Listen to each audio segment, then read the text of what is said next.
Hi everyone, আশা করি সবাই ভালো আছেন। আজকে আমরা 5টা ইউনিক বিজনেস আইডিয়া নিয়ে কথা বলবো। এর মধ্যে প্রথম 3টা আইডিয়া নিয়ে এখনো বাংলাদেশে কেউ কাজ করছে না, এবং পরের 2টা আইডিয়া নিয়ে কাজ করা হলেও খুবই স্বল্প পরিসরে কাজ করা হচ্ছে।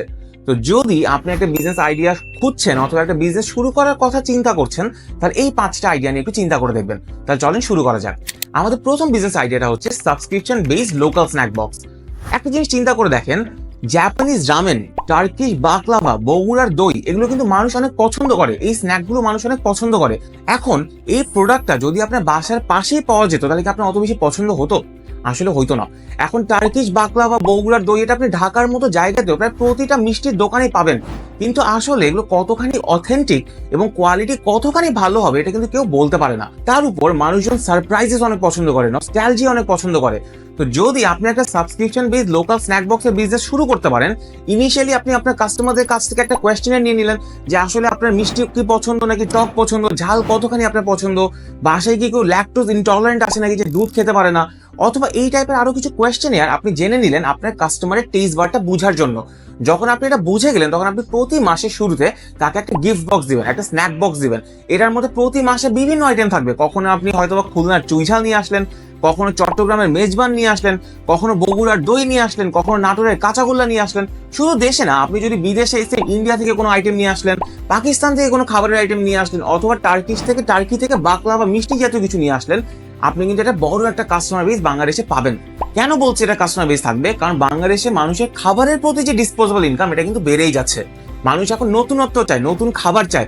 একটা জিনিস চিন্তা করে দেখেন, আজকে যদি আপনি ঢাকায় কোনো একটা রেস্টুরেন্টে যান, একটা এভারেজ রেস্টুরেন্টও যদি আপনি যান, আপনার কিন্তু কম পক্ষে 500 থেকে 1000 টাকা খরচ হবে। হবে না? অবশ্যই হবে।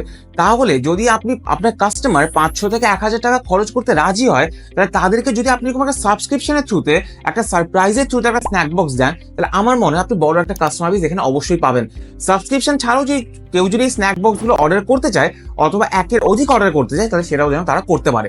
এখন ইনিশিয়ালি আমি বলবো যে এটার পিছনে খুব বড় আসলে এক্সপেন্স করে, খরচ করে বিজনেসটা শুরু করার প্রয়োজন নাই।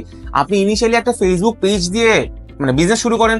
আপনি ফেসবুক পেজ, হোয়াটসঅ্যাপ গ্রুপ, হোয়াটসঅ্যাপের থ্রুতে আপনি অর্ডার নেন, এবং আপনার বিভিন্ন জায়গায় যে ভেন্ডারগুলো থাকবে, যারা আপনাকে প্রোডাক্টগুলো সাপ্লাই দিয়ে থাকবে, যখনই আপনি একটা অর্ডার পাচ্ছেন, আপনি আপনার ভেন্ডারকে জানান। ওই প্রোডাক্টটা আসার পরে সুন্দর করে প্যাকেজিং করে, যদি আপনি পারেন একটা নোট অ্যাড করবেন ওখানে, যে আসলে এই প্রোডাক্টের যদি কোনো গল্প থাকে, যে আসলে বগুড়ার যে দই এটা কিভাবে তৈরি করা হয়, নাটোরের কাঁচাগোল্লা কেন এত ফেমাস, এরকম একটা স্টোরির সাথে যদি আপনি সেল করেন, মানুষজন সবসময় কিন্তু যে প্রোডাক্টটাই পছন্দ করে তা না, কিছু কিছু সময় ইমোশনটা পছন্দ করে, স্টোরিটা পছন্দ করে, গল্পটা পছন্দ করে। তো যদি আপনি এইভাবে একটা বিজনেস সাজাইতে পারেন, আমি মনে করি এটা কাস্টমার বেস বাংলাদেশে আছে, এবং ওভার টাইম আস্তে ধীরে এই বিজনেসটা অনেক গ্রো করবে। চিন্তা করে দেখবেন। আমাদের নেক্সট বিজনেস আইডিয়াটা হচ্ছে টয় রেন্টাল প্ল্যাটফর্ম। বাচ্চাদের খেলনার উপর থেকে মন কিন্তু খুবই তাড়াতাড়ি উঠে যায়। আজকে আপনি আপনার সন্তানকে নতুন একটা খেলনা নিয়ে এসে দেন, সে ওটা দিয়ে 1 দিন খেলবে, 2 দিন খেলবে, 3 দিন খেলবে, 7 দিন খেলবে, কিন্তু 8 নম্বর দিন কিন্তু স্বাভাবিকভাবেই তার মন ওখান থেকে উঠে যাবে। এবং বাবা মার পক্ষেও এটা সম্ভব না যে তারা প্রতি সপ্তাহে বাচ্চাদেরকে নতুন নতুন খেলনা নিয়ে এসে দিবে।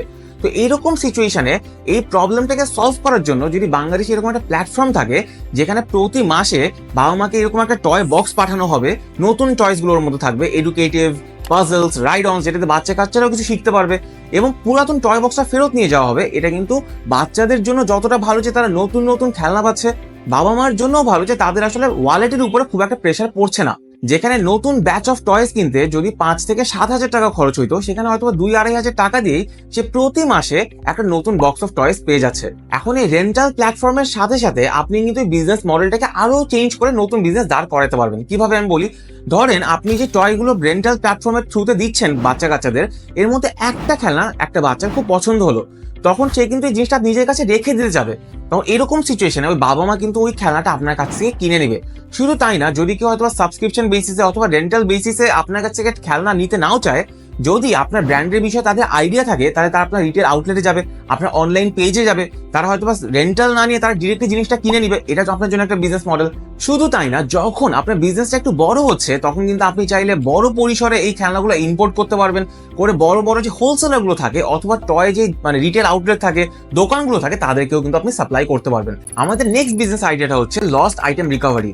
এরকম মাঝে মধ্যেই হয় যে আমরা উবারে ওয়ালেট রেখে চলে আসি, আমরা ট্রেনের মধ্যে ঘড়ি রেখে চলে আসি, আমরা হোটেলে মোবাইল ফোন রেখে চলে আসি, এবং যখনই এরকম একটা সিনারিও অথবা সিচুয়েশনের মধ্যে আমরা পড়ি, তখন ব্যাক অফ দ্য মাইন্ড আমরা কিন্তু একবার ধরেই নেই এই জিনিসটা আমরা আর ফেরত পাচ্ছি না। কিন্তু যদি এরকম একটা প্ল্যাটফর্ম থাকে যারা আপনাকে এই আইটেমটা রিকভার করে এনে দিবে, আপনাকে পৌঁছায় দিবে, আপনার কিন্তু ওই সার্ভিসের এগেইনস্ট একটা কমিশন দিতে অথবা একটা চার্জ দিতে কষ্ট হবে না। মানে আপনি তো ধরেই নিয়েছিলেন যে এই প্রোডাক্টটা আপনি আর কখনো ফেরত পাচ্ছেন না, কিন্তু সেখানে কেউ একজন কোনো একটা প্ল্যাটফর্ম আপনাকে জিনিসটা রিকভার করে এনে দিচ্ছে। এরকম একটা বিজনেস কিভাবে কাজ করবে?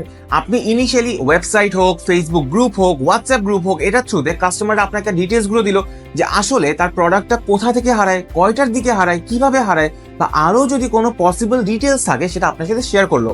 আপনার যদি টিম থাকে, হয়তো বা ধরেন আপনি ঢাকা দিয়ে ইনিশিয়ালি শুরু করলেন, যে শুধুমাত্র ঢাকার মধ্যে যদি কোনো পণ্য হারায় যায় বা কারো যদি কোনো পার্সোনাল আইটেম হারায় যায়, তারা যদি আপনাকে জিনিসটা জানায় বা আপনার প্ল্যাটফর্মে জিনিসটা জানায়, তাহলে আপনারা সর্বোচ্চ চেষ্টা করবেন এই আইটেমটা রিকভারি করে দেওয়ার। আপনার বাস স্টেশনে লোক থাকলো, আপনার ট্রেন স্টেশনগুলোতে লোক থাকলো, ধীরে ধীরে আপনি এটাকে আস্তে আস্তে আরো বড় করলেন, এবং যখন কোনো একটা আইটেম আপনি রিকভার করতে পারছেন, তখন আপনি কাস্টমারের কাছ থেকে কিন্তু এটার এগেইনস্ট একটা সার্ভিস চার্জ করতে পারবেন।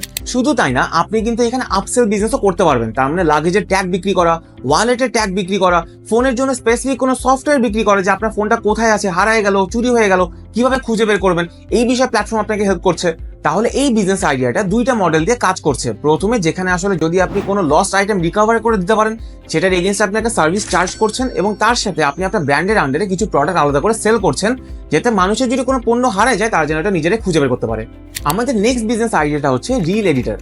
কেন আমি এটাকে রিল এডিটর বলছি এবং ভিডিও এডিটর বলছি না? কারণ ভিডিও এডিটর এই শব্দটা কিন্তু খুবই কমন, এবং এই মার্কেটটাও কিন্তু খুবই স্যাচুরেটেড।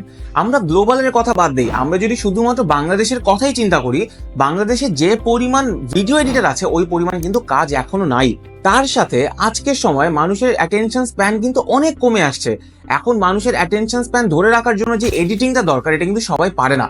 তার মানে যদি আজকে আপনি নিজেকে রিল এডিটর বলে প্রমোট করেন, আপনি শুধুমাত্র ভিডিও এডিটিং এর যে সফটওয়্যারগুলো থাকে ওইটার উপর যে নলেজটা দরকার, শুধু ওইটা নিয়ে কিন্তু আপনার হবে না।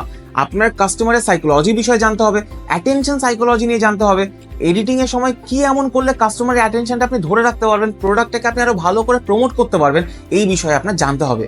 তো আমি মনে করি যদি আপনার ভিডিও এডিটিং এর প্রতি ইন্টারেস্ট থাকে অথবা এই স্কিলটা আপনার থাকে, আপনি এটার সাথে আরেকটু কষ্ট করে একটু নতুন কিছু স্কিল অ্যাড করেন, যেখানে আপনি সোশ্যাল মিডিয়া মার্কেটিং নিয়ে আপনার একটা আইডিয়া আছে, কাস্টমারের অডিয়েন্সের সাইকোলজি নিয়ে একটা আইডিয়া আছে, what makes a video stand out বা what will make someone watch an entire video, এই বিষয়গুলো নিয়ে আপনি একটু রিসার্চ করেন, আপনি একটু জানেন, তাহলে এই মার্কেটটায় কিন্তু আপনি নিজেকে স্ট্যান্ড আউট করতে পারবেন। একটু চিন্তা করে দেখবেন। আমাদের নেক্সট বিজনেস আইডিয়াটা হচ্ছে আরবান গার্ডেন কনসালটেন্সি। আমি জানি গার্ডেনিং এর কথা শুনলেই আপনার মনে হচ্ছে যে না, মার্কেটটা অনেক ছোট, কাস্টমার এখানে অনেক কম, প্রফিট মার্জিন এখানে অনেক কম, কম্পিটিশন অনেক বেশি। কিন্তু আমি এখানে আসলে আপনার সাথে একটু দ্বিমত প্রকাশ করব। এর কারণটা হচ্ছে কোভিড এর সময় গার্ডেনিং এর ব্যাপারটা কিন্তু অনেক ফ্রন্ট ফেসে চলে আসে। যেহেতু মানুষজন বাসার মধ্যে বন্দি, তারা একটা বড় সময় তারা রুমের মধ্যে এবং বাসার মধ্যে কাটাচ্ছে, তারাও তখন চাইতো যে না, আসলে বাসাটা যদি দেখতে একটু সুন্দর হয়, রুমটা যদি দেখতে একটু সুন্দর হয়, তাহলে আমার এখানে থাকতেও ভালো লাগবে। এবং তখন কিন্তু অনেকেই যাদের গার্ডেনিং এর প্রতি তেমন কোনো ইন্টারেস্ট নাই, তারাও কিন্তু এখানে অনেক ইনভেস্ট করে, অনেকে ইন্টারেস্টে ইনভেস্ট করে, হবিতে ইনভেস্ট করে, এবং তারা কিন্তু এরকম একটা চেষ্টা করে দেখে যে আমি আমার বাসাটাকে একটু সাজায় রাখবো। যখন কোভিড শেষ হয়ে যায়, তখন যে যার কর্মব্যস্ত জীবনে ফেরত যায়, এবং হয়তোবা এখন গাছে পানি দেওয়ার সময় হচ্ছে না, ফার্টিলাইজার দেওয়ার সময় হচ্ছে না, কেয়ার করার সময় হচ্ছে না, এবং এক সময় এই গাছগুলো মরে যায়। যখন গাছগুলো মরে যায়, তখন আপনার কাস্টমারের কিন্তু আসলে ইন্টারেস্টটাও মরে যায়। তো এইরকম টাইমে আপনি একটা জিনিস চিন্তা করে দেখেন, গার্ডেনিং কিন্তু আসলে শৌখিনতার বিষয়। গার্ডেনিং সবাই করবে না, শৌখিন মানুষ, people belonging to well of family, তাদের কাছে কিন্তু এটা ডিমান্ড থাকবে। এবং এই যে শৌখিন এবং ওয়েল অফ ফ্যামিলি, এই কাস্টমার বেসটা কিন্তু আসলে খুবই প্রিমিয়াম একটা কাস্টমার বেস। কারণ কি জানেন? কারণ তাদের কাছ থেকে আপনি একটু বেশি চার্জ করতে পারবেন। তার মানে আপনার কিন্তু আসলে 1000টা কাস্টমার দরকার নাই যারা আপনাকে 100 টাকা করে দিবে, বরং আপনার 100টা কাস্টমার দরকার যারা আপনাকে 1000 টাকা করে দিবে। আপনার যদি কাস্টমার বেস কম হয়, যার কাছ থেকে আপনি প্রিমিয়াম চার্জ করতে পারতেছেন, তাকে কিন্তু আপনি প্রিমিয়াম সার্ভিসও দিতে পারতেছেন। যখন আপনার কনসালটেন্সির কাস্টমার অনেক বেড়ে গেল, ডেফিনেটলি তাদের গাছ প্রয়োজন হবে, তাদের মাটি প্রয়োজন হবে, তাদের ফার্টিলাইজার প্রয়োজন হবে। এই জিনিসগুলো কিন্তু আপনি নিজেও অ্যাজ এ সাপ্লাই এজেন্ট তাদেরকে সাপ্লাই করতে পারেন। তো যদি এই বিষয়ে আপনার ইন্টারেস্ট অথবা প্যাশন থাকে, আপনি এই আইডিয়াটা নিয়ে একটু চিন্তা করে দেখবেন। সত্যি কথা বলতে 2025 সালে গণঅভ্যুত্থানের পর থেকে বাংলাদেশের পলিটিক্স, ইকোনমিক সবকিছু নিয়ে যে অবস্থা, এরকম টাইমে আসলে নতুন একটা বিজনেস বড় একটা ক্যাপিটাল ইনভেস্ট করে না শুরু করাটাই ভালো।